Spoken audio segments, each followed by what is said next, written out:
Did Genesis chapters 1 through 3 borrow elements from much earlier Mesopotamian mythological stories?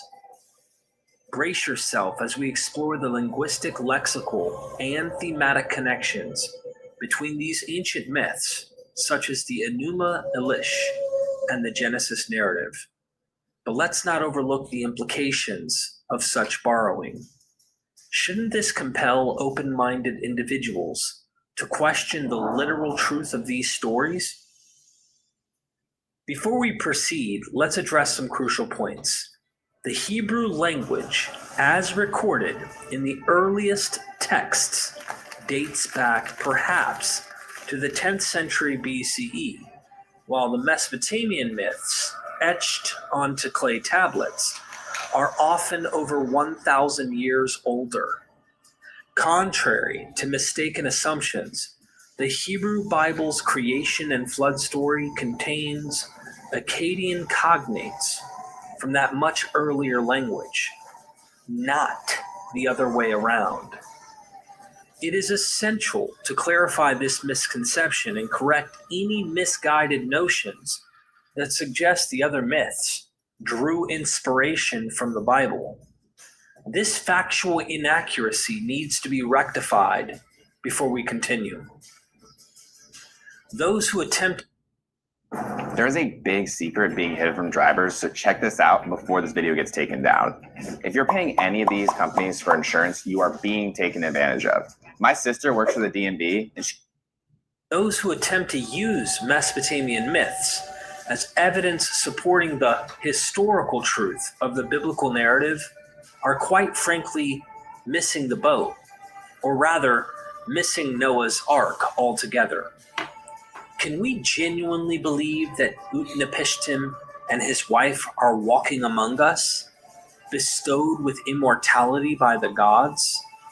Do we truly entertain the notion that Enlil annihilated humanity simply for being too noisy? Or that Marduk fashioned the cosmos from the remains of the sea goddess Tiamat? It's a resounding no to both, of course. As someone who is a Bible fundamentalist, I understand the profound impact of blindly following ill-informed teachings. Today, reading these older texts and understanding their original context has given me a richer understanding of the meaning of these stories.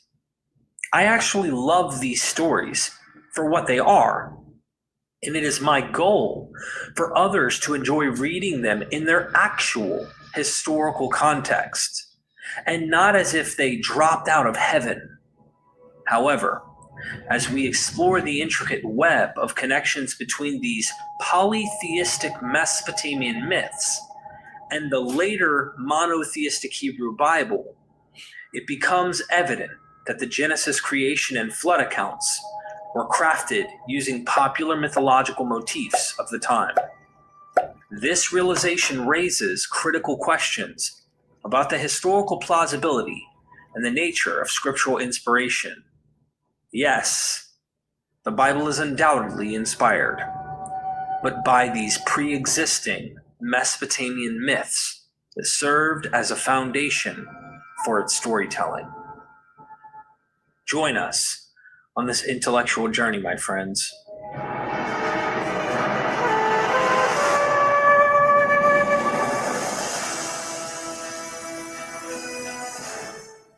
Scholars agree that most of the primeval history borrows directly or indirectly from Mesopotamian mythology, and Genesis 1 is no exception. While there is debate as to whether such borrowing was conscious and polemical, or simply due to the overall influence of the myth in the ancient Near East, the consensus is that the opening chapter of Genesis almost certainly owes its existence to the Enuma Elish. The Enuma Elish is an Akkadian story dating back to the mid to late 2nd millennium BCE that tells of the god Marduk and his rise to power over the other gods.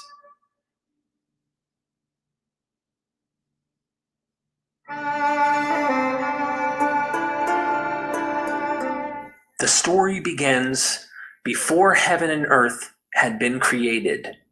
The two water deities, Apsu and Tiamat, brought forth the gods.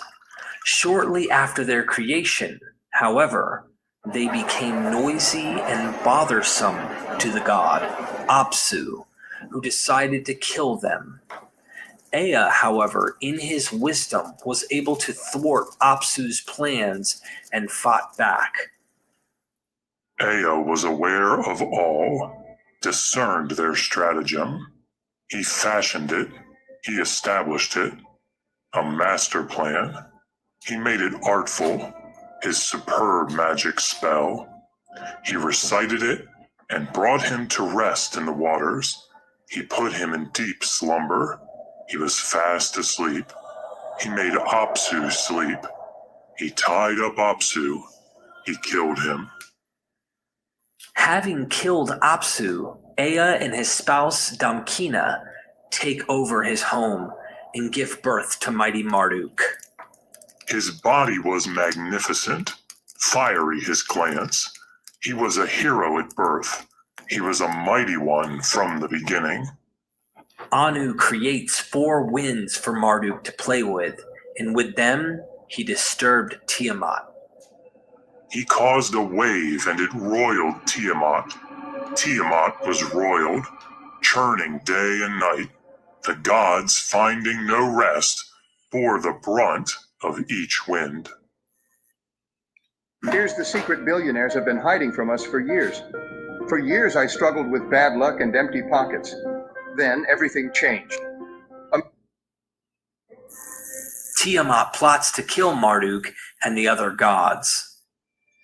Mother Hubor, Tiamat, who can form everything, added countless invincible weapons, gave birth to monster serpents pointed of fang. With merciless incisors, she filled their bodies with venom for blood. Fierce dragons she clad with glories, causing them to bear auras like gods, saying, "Whoever sees them shall collapse from weakness. Wherever their bodies make onslaught, they shall not turn back." Her commands were absolute. No one opposed them. 11 indeed, on this wise she created. Her husband Kingu she promoted to the highest position, giving him the famous Tablet of Destinies. She proclaimed, "I cast your spell. I make you the greatest in the assembly of the gods. Kingship of all the gods I put in your power. You are the greatest in the assembly of the gods. Kingship of all the gods I put in your power." The great god Anshar called upon Ea to go fight Tiamat, but his response was shocking.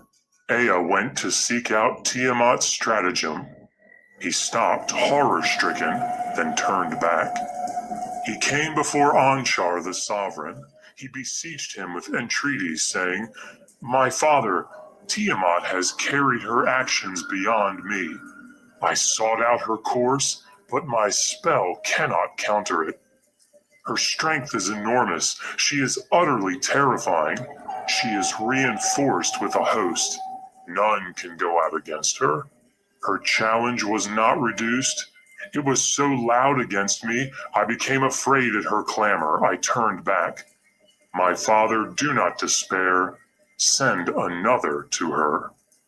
Anshar then went to Anu, another senior god, who gave the same response. It was only then that Marduk volunteered to take Tiamat down. Marduk then charges to battle, defeats Kingu simply by approaching, and ultimately kills the sea goddess, creating the world from her carcass. There are several possible points of contact between these two myths. Let's begin with the very first line of the book of Genesis. Along with John 3:16, many of us can probably at least start Genesis 1:1. In the beginning, God created. This familiar English translation has led to some interpreters suggesting that the first sentence in the Bible is of existential proof. In the beginning was God. However, the intended meaning of this first clause is not quite so simply construed as King James had commissioned. The Hebrew phrase that starts off the verse can be translated at least 2, if not 3 different ways, and the translation is significant for reading the rest of the story. Professor David M. Carr notes of this passage. One of the first and most important interpretive and translation issues in this chapter is the question of whether Genesis 1:1 is a dependent clause introducing what follows, when God created, or an independent clause, in the beginning, God created. While there are other interpretive issues involved here, like should this be considered creation from nothing? Our only concern on this point is Genesis 1:1's potential similarity to Enuma Elish. This story opens. When the heavens above did not exist, and earth beneath had not come into being, there was Apsu, the first in order, their begetter, and Demiurge Tiamat, who gave birth to them all. Notice how the first line is part of a dependent clause. That is a clause that cannot stand alone in the sentence and is dependent on another clause.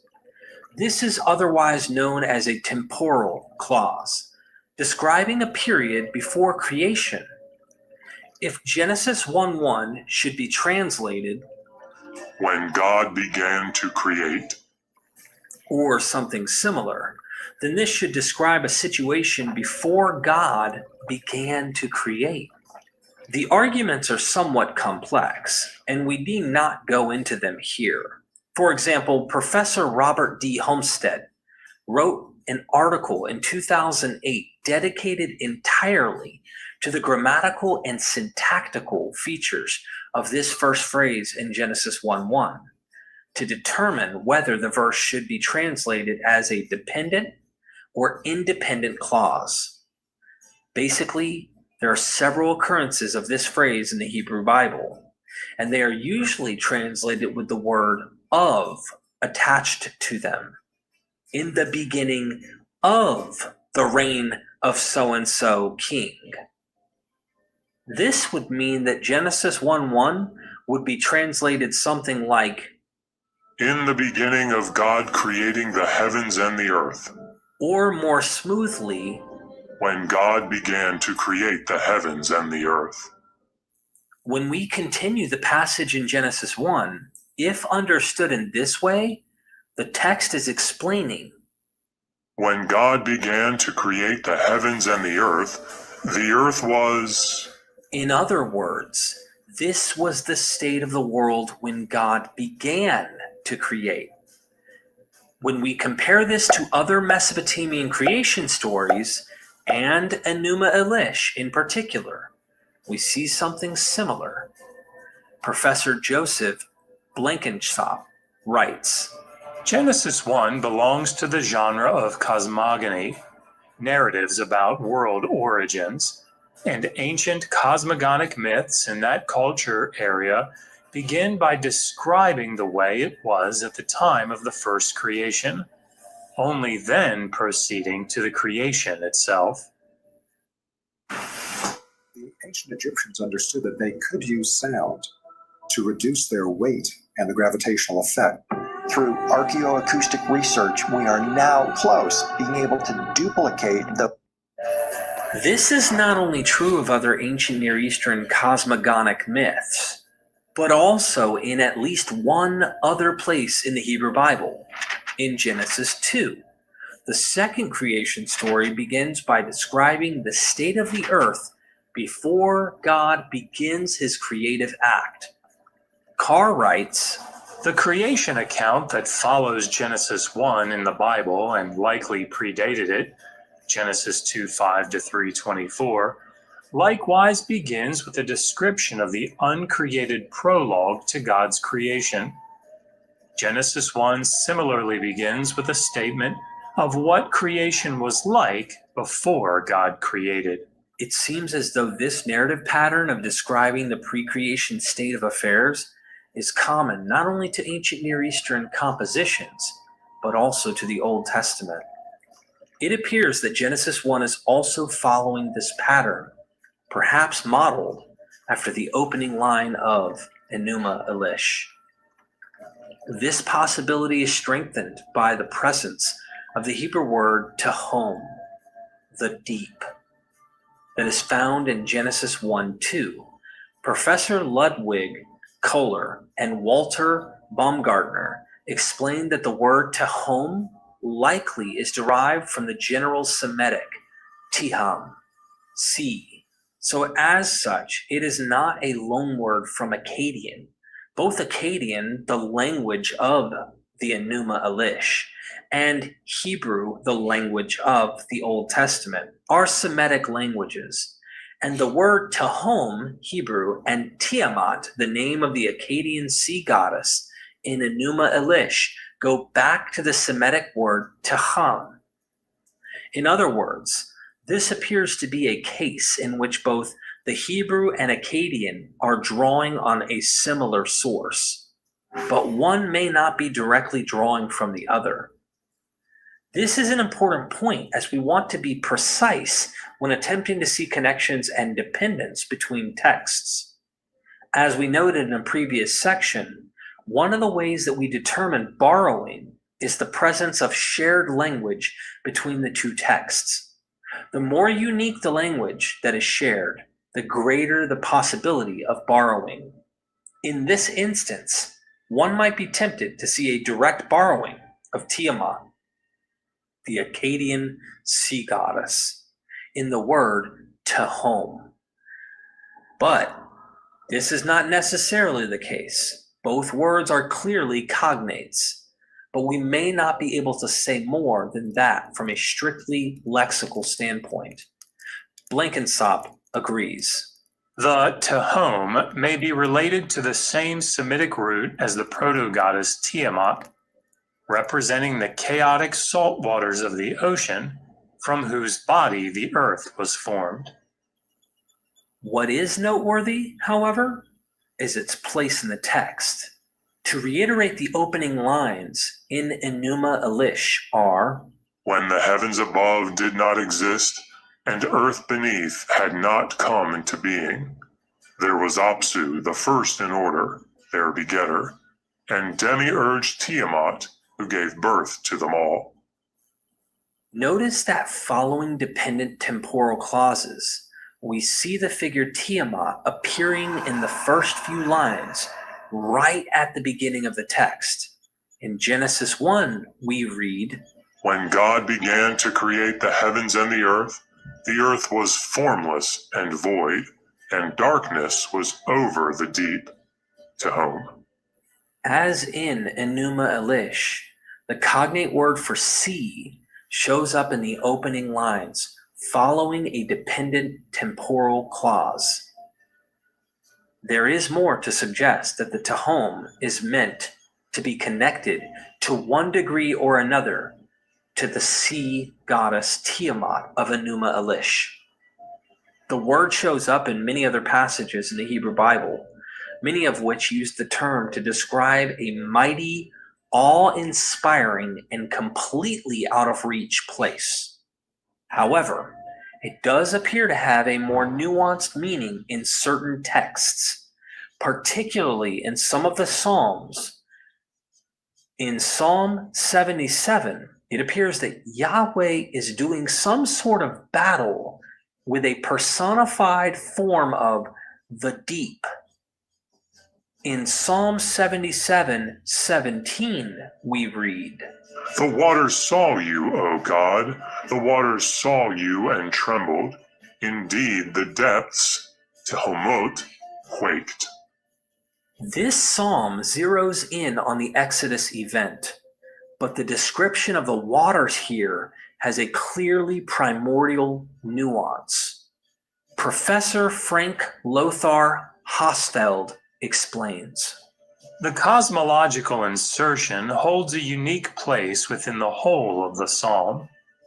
It is true that the emphasis on the element of water has an obvious association with the passage through the sea, the Exodus. But here it is a matter of the mythical cosmic confrontation between the superior God King and the waters of chaos. Concerning verse 17 specifically, he writes, In verse 17, the subterranean primeval waters are in terror before the God manifested in theophany. Here, the primeval waters are the direct opponents. it would seem that the Tehom is personified in the text as an enemy of God that needs to be conquered. Similar, but not identical language can be seen in Psalm 104, a hymn that praises Yahweh for his power in and over his creation. In verses 6 through 7, we read, You covered it, the earth, with the deep, Tehom, like a garment. The waters stood over the mountains. They fled from your threat. From the sound of your thunder, they hurried away.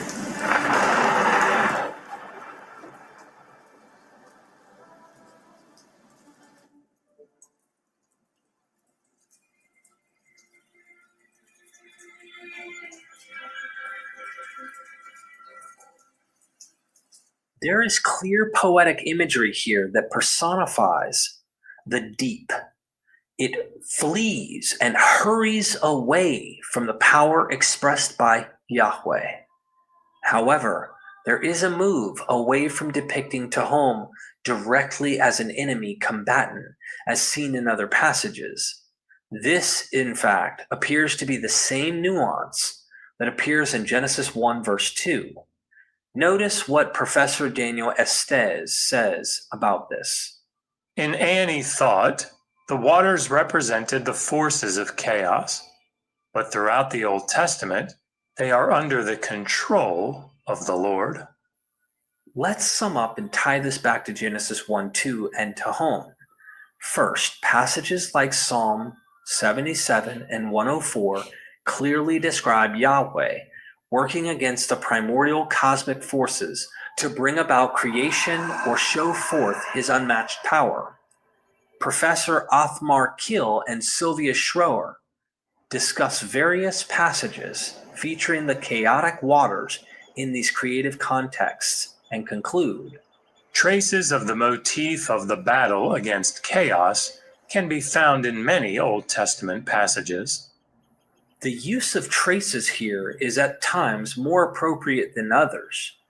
There are certainly passages that depict the battles with the forces of chaos against Yahweh in clear, straightforward language. However, in Psalm 104 and Genesis 1, I think we are seeing only traces of the divine battle with the sea. In other words, instead of an overt description, the author of Genesis 1 seems to have gone to some lengths to downplay the significance of the power of the primordial sea. Blenkinsop says it this way. The author of Genesis 1, a learned priest and scribe familiar with Mesopotamian and Levantine myths of origins, has so thoroughly demythologized the different narrative elements of the creation story. For example, by substituting the Tehom for Tiamat, and by eliminating the use of physical material in creation, mud, blood, etc., that we have to work hard to detect the mythological arrière-fond background of his account. Although the priestly writer has constructed the creation story to downplay the mythological aspects of the battle with chaos, and therefore rendering the primary opponent powerless before Yahweh, we can still see remnants of the narrative components still present in the texts.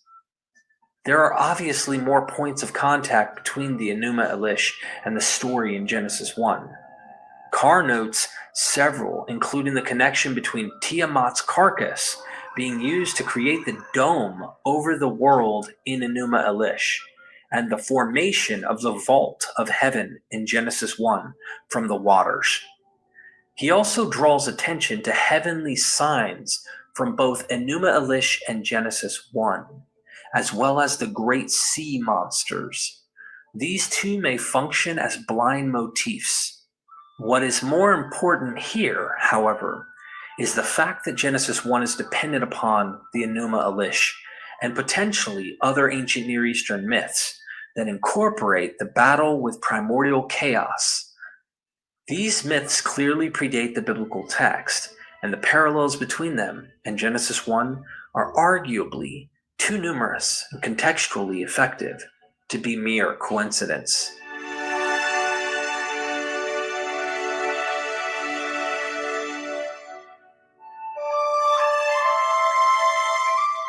If someone begins to read the Old Testament for the first time, it probably won't take them long to realize that Genesis 1 through 2, 4 sounds quite different from Genesis 2, 4 to 25.